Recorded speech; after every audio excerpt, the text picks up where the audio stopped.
Hey everyone, happy Friday. So for today, I'm going to read a little excerpt from my latest memoir, O Love Come Close. I'm going to read from chapter 3, titled Where It Begins. And to give you a little context, this is the first time that I'm sitting down in front of my therapist. And if you've ever been in this situation before, you know that it can be really overwhelming.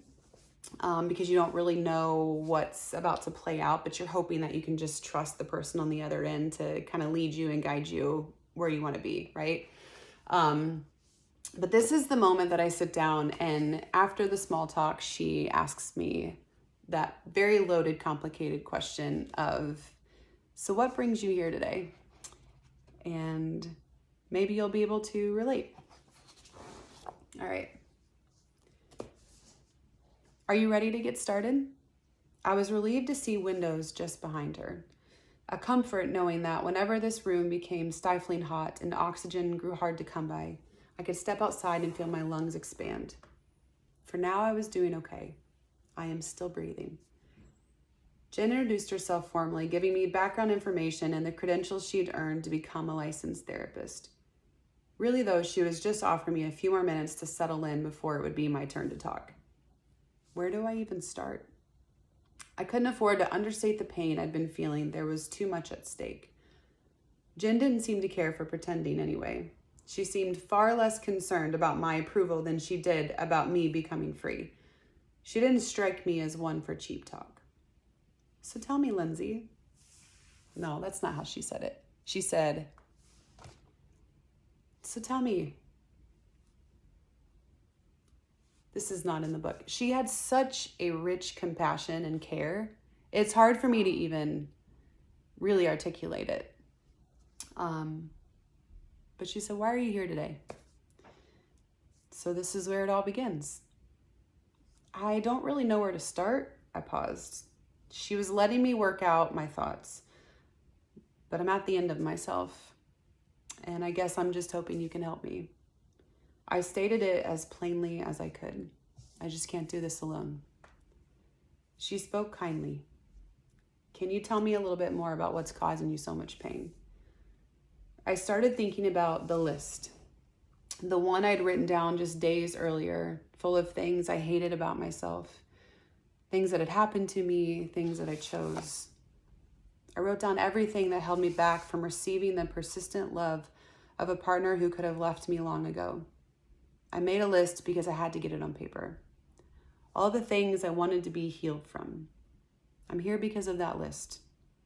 I envisioned the piece of white scrap paper, every line filled in with black ink, impossible to erase. Thinking about the things or issues or whatever you wanted to call them overwhelmed me. Just fix the things on the list. I wanted to plead with her. The sheet of paper looked more like a checklist at a doctor's office, and I thought back on my last medical visit when the nurses handed me a piece of paper with an outline of a human body on it. Circle the part of the body that hurts, the directions said. Can I just circle the whole body? My mind was restless, my heart was broken, but I was the one who kept causing the brokenness. Just give me a new heart, I wanted to say. Jen's voice broke through my downward spiral. For I'd only thought about answering her, which is what I do often still. I hadn't actually answered her yet. You're not from Tennessee, right? What brought you here? A simpler question. So I repositioned myself on the love seat and I cleared my throat. This was easier to tackle. I'd memorized every detail. But I looked at my daughter down on the floor who was playing beside me. She was content with the toys that I'd brought for her. And I wondered, should I cover her ears? Will this story scare her? I took a deep breath and moved here in 2006. I was afraid to stay living where I was. I stopped to swallow the excess saliva that had gathered at the back of my throat. My friend was raped and murdered that March, so I moved away in July. Keep going, I encouraged myself. This book has a lot of heart in it. It has a lot of tragedy and it has a lot of hope. And so if you pick this memoir up, I hope that you read it understanding that my life is still unfolding. There are no bows at the end of this story. Healing is not linear.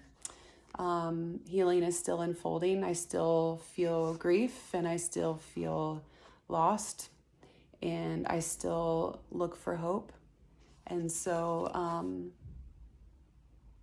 I hope that you find yourself in these words and understand, if anything, that you're not alone.